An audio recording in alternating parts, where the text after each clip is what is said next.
the Solo Coach Podcast.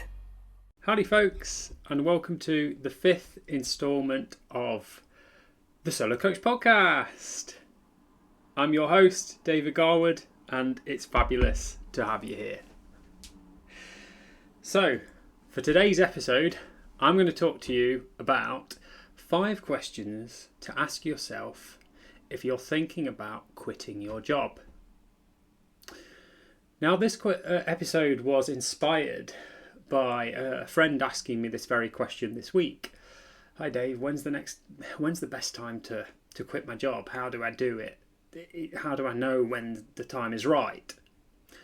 And that took me back to a few years ago when I was in the same position and I was frantically Googling how to know if to quit my job, when to quit my job, how to quit my job, and found some content on YouTube and on Google which was okay and spoke largely about, well, if you're not growing in your job, you should quit, and if you are growing, you should stay.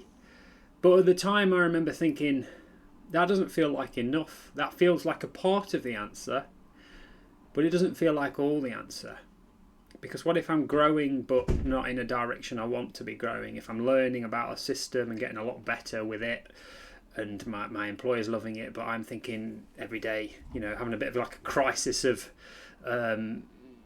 being, a crisis of purpose, and thinking, well, yeah, I'm getting better and I'm learning and I'm getting good feedback, but this is meaningless work, and I don't feel right in what I'm doing.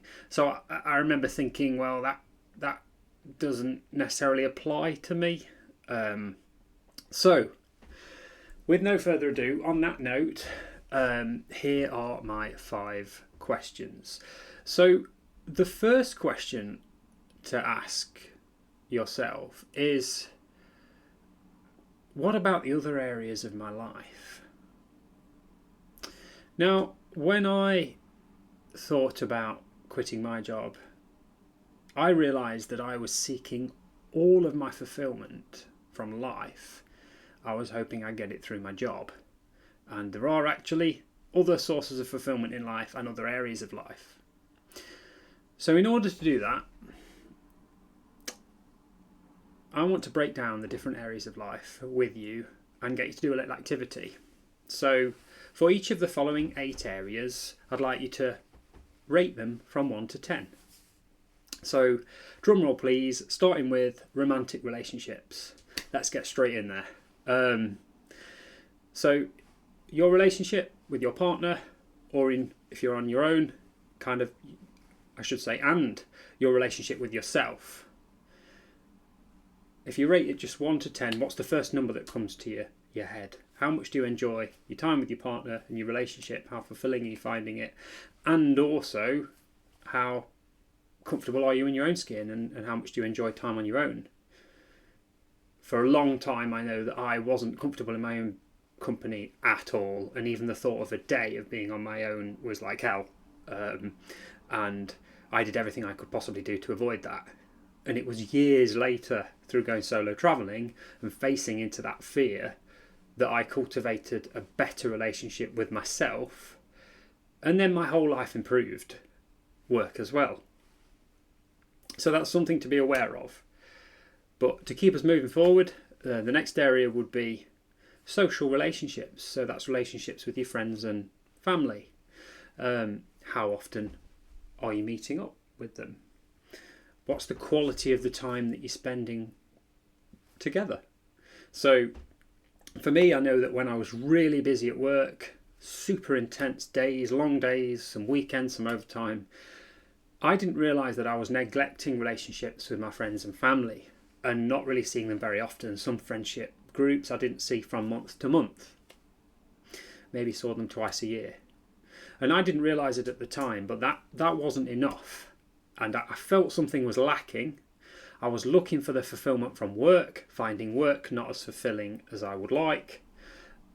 And then it was only when I did this activity and realised, oh my goodness, there's these other areas of life. And social relationships were definitely one that I was neglecting.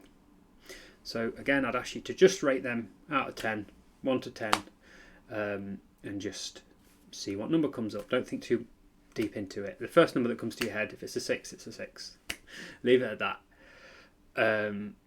The next one is fun and recreation. So what do you do simply for enjoyment's sake?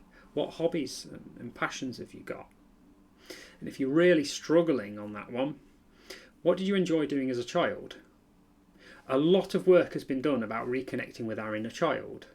And I know that as a child I enjoyed pushing toy cars around, playing racing video games, and going out and playing on the swings in the park. And I've realised that as an adult, some of that stuff's really fun still. You know, going to the park, walking around the park, maybe going with my partner and having a play on the swings, you know, or going out to a car show, looking at all the classic cars. It might not necessarily be the very thing that I did as a child, but it might be a more grown-up flavour of that. And by reconnecting with that as a source of fun and recreation and just pure enjoyment for the sake of it, can be really fulfilling and can lead you to feel better. I know it did for me. So the next area I want to move on to is health and well-being. If you want to, again, just rate yourself from 1 to 10. How's your flexibility, your strength, your endurance, and the quality of your sleep? Are you like a 3/4 out of 10? Someone who's on their phone till 11 at night, up again at 6 in the morning, doesn't exercise, maybe goes on one walk once a week. I know I used to be that guy, and I'm definitely not a 10 yet, but I'm making progress. Keeping us moving, the next area is living arrangements. So kind of your physical environment when you're not at work. Where are you living and who are you living with? What's your proximity to nature? And most importantly, how does it feel in your home? Is it a home that you want to come back to? Or does it feel like somewhere that's just a place to sleep and nothing more? I know that for a long time after work I was going back to somewhere that I didn't particularly enjoy being and wasn't very comfortable there. I was a lodger in a very short-term professional let. After I'd lived in a shared house with people my own age, had loads of fun, and I became a lodger with one other person who wasn't really present very often and wasn't happy there.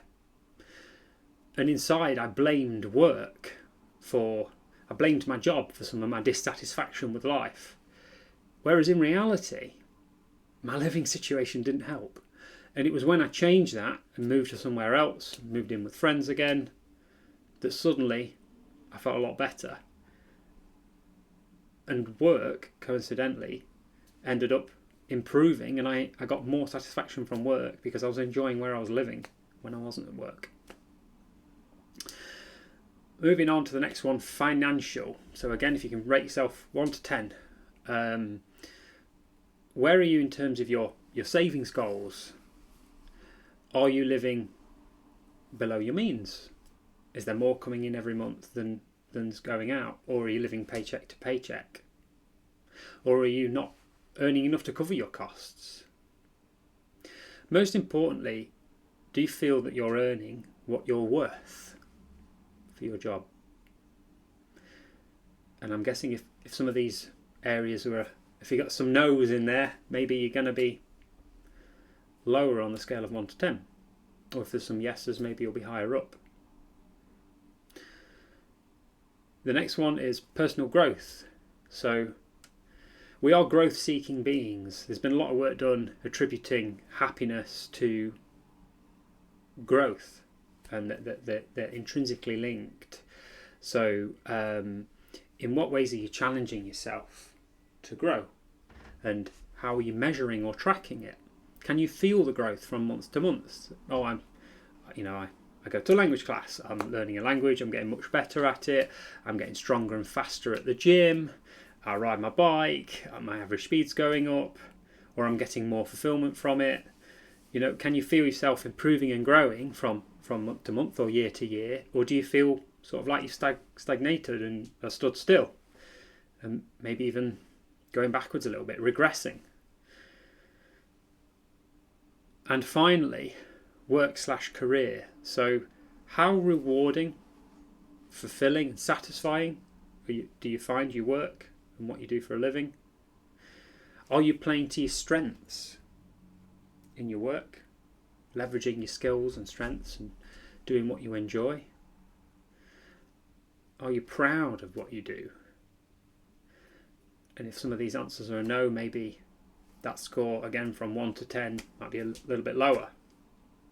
And then the key thing after assessing all these areas, take a step back and look at what you've written down. So it should be a 8 numbers, and all of them should be between 1 and 10. And to look at them and think, and just reflect on that as to what's a higher area, what's a lower area. Maybe you were aware that some of them were lower and higher, and it hasn't come as a surprise. Maybe it has come as a surprise. And I will challenge you, most importantly, what's one small action you could take? What's one thing that you could do to improve the number in each area? Not all the way up to a 10, but literally one notch up. So if it's a 4, what's one action you could do to get it to a 5, for example, or a 7 to an 8? As when you start taking one positive action in one area of life, it tends to be a positive ripple effect that can ripple through the different areas of life, and it builds momentum, gets things moving forward, changing in the right direction. A positive sort of snowballing effect. That's the experience I've had. So I appreciate that was very long. Question 1. Moving on to question 2.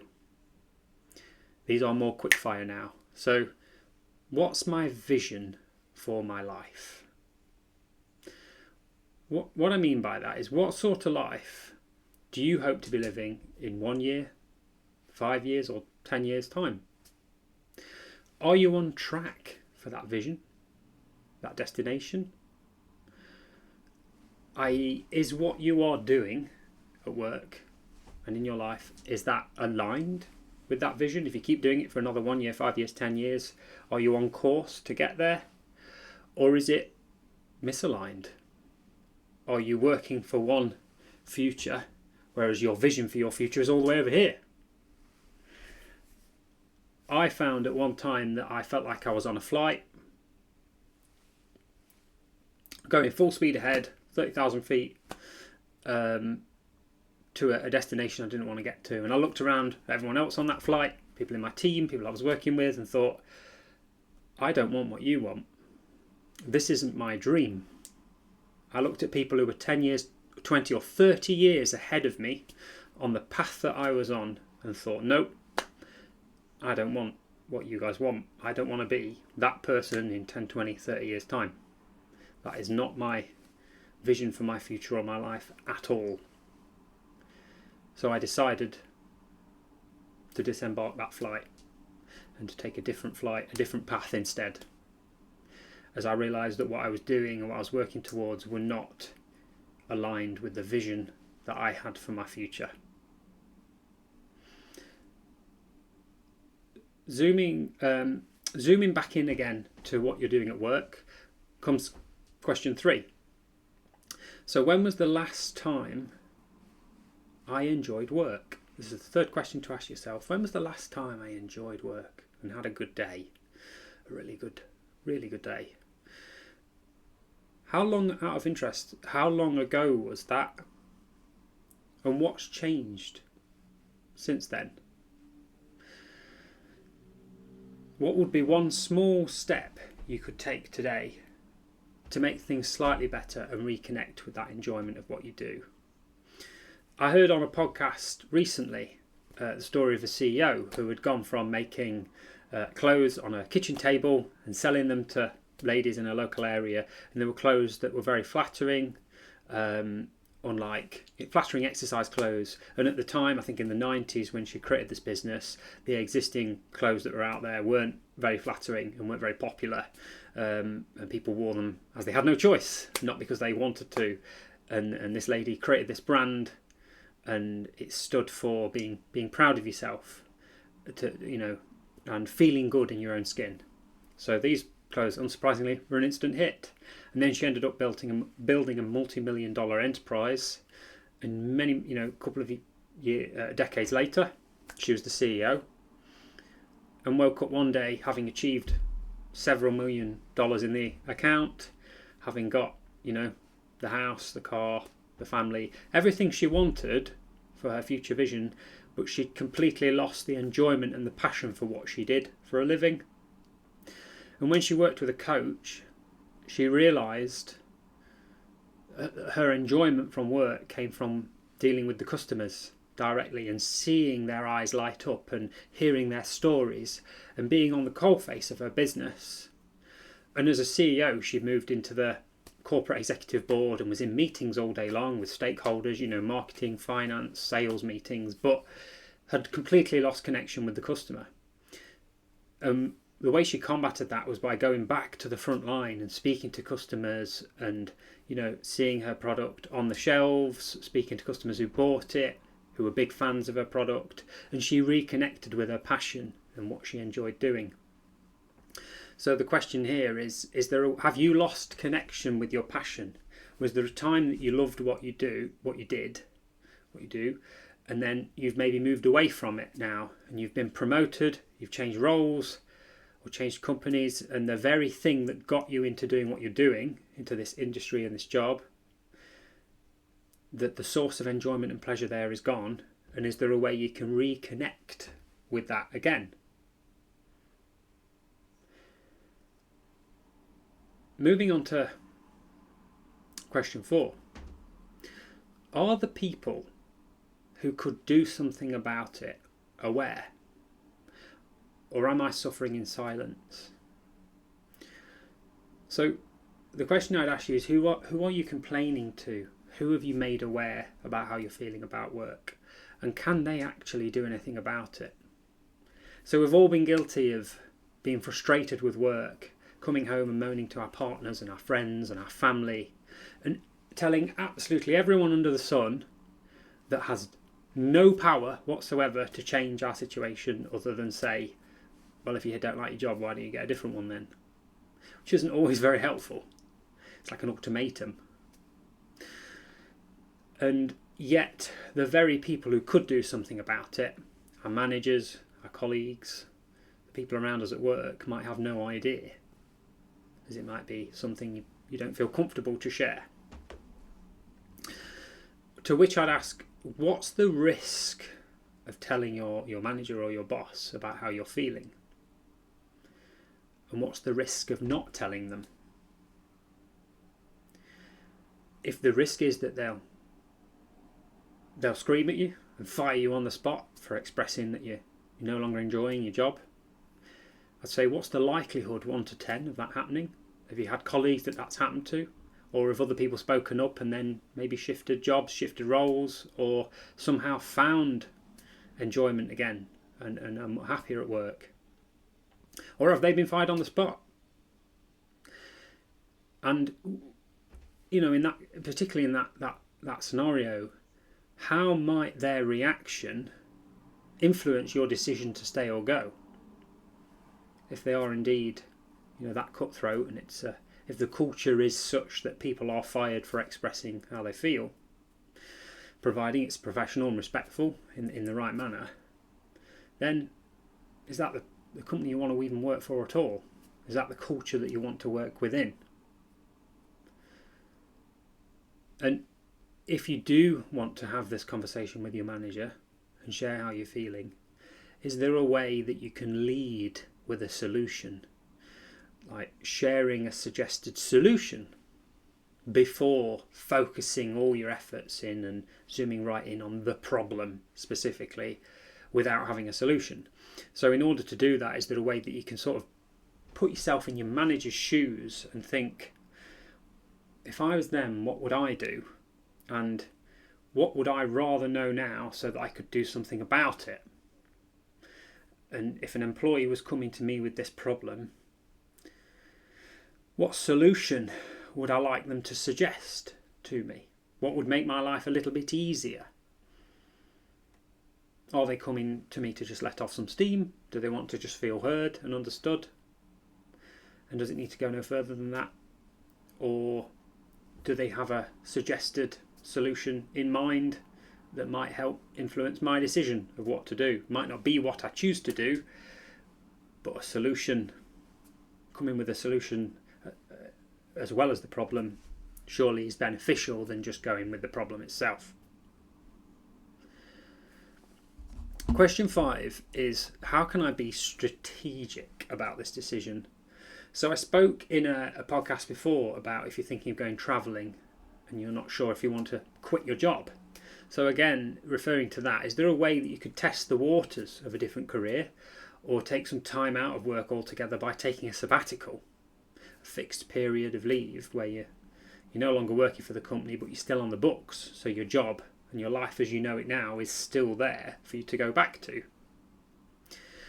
Again, would it be possible to take a sideward step? For example, a same job for a different company, the same job for a different company, or a different job within the same company, such as moving from finance to marketing, sales to marketing, or HR to payroll. Is there an internal transfer process? Have you seen other people go through internal transfers successfully? Is that something that could be worth suggesting to your manager when you choose to share, if and when you choose to share how you're feeling with them, as part of a suggested potential solution to the problem? Or is it a case that you absolutely want to make a fresh start? In which case, is there a way that you can, leave and keep your bridges intact, not necessarily burn your bridges? Because you never know what opportunities at this company might come up in the future. And it might be a case that you'll leave for a different role somewhere else and come back in a completely different role, different department, different capacity in the future. So surely it's good to be able to leave the door open and keep the bridge intact rather than burn it. And if you're really struggling to make this decision and are in the mind of should I, shan't I, I'm going to have to give some things up, it's going to be difficult, there's a relative comfort of what I've got now, do I stay in the relative comfort? My question would be, are you willing, what sacrifices are you willing to make, such as sacrificing the relative comfort of now, kind of the uncomfortable familiar, in order to pursue and find a more fulfilling future? If you truly believe the grass is green on the other side, what sacrifices are you willing to make to find out? And what would be the cost of potentially always wondering what might have been? I remember meeting someone who was a mechanic who told me that he'd once had the opportunity to go to Australia and he didn't take it. And he spent the last 35 years wondering every day what might have been and how his life might have been.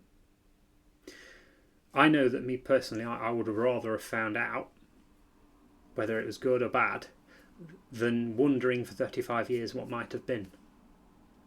I wouldn't want to live with that, the burden of the possibility, the potential, and never knowing what was there. And a bonus 6th question is, who can I reach out to for support? So new employers favour the least risk. I read this in a fantastic book which I recommend reading called What Colour is Your Parachute? For people looking for a different job or career changes. It's a classic, it's been republished countless times, it's been sold in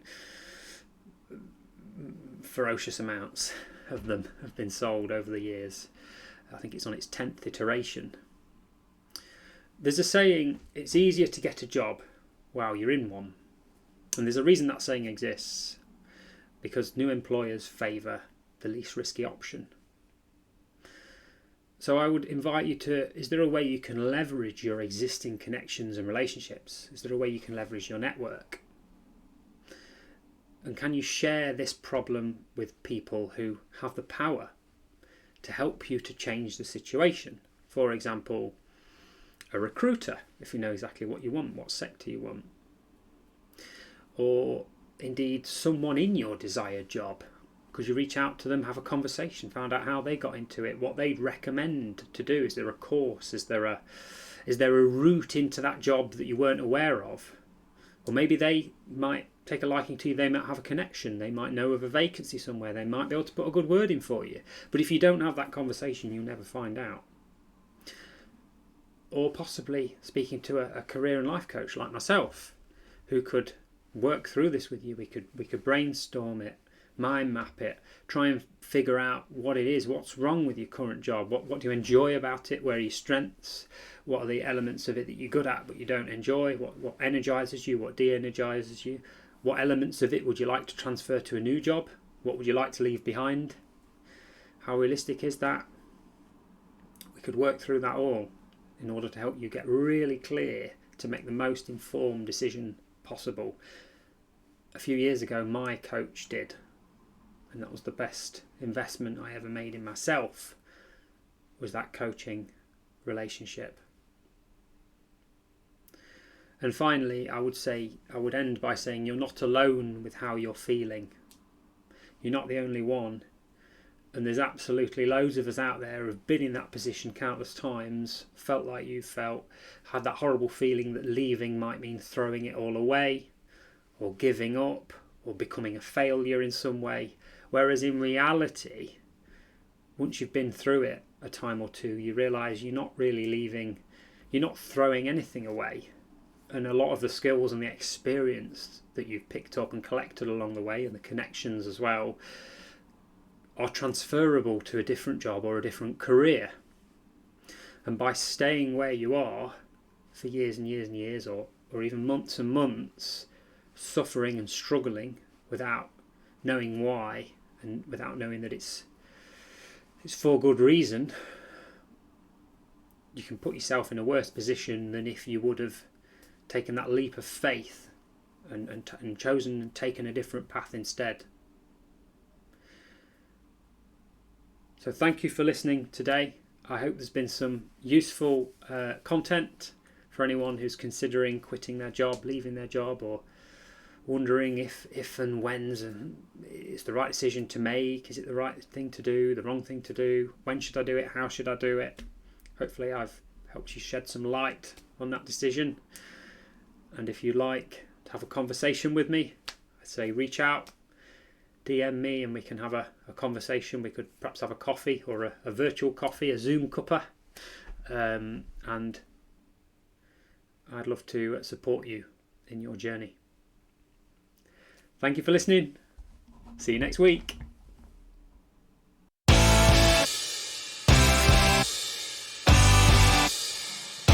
The Solo Coach Podcast.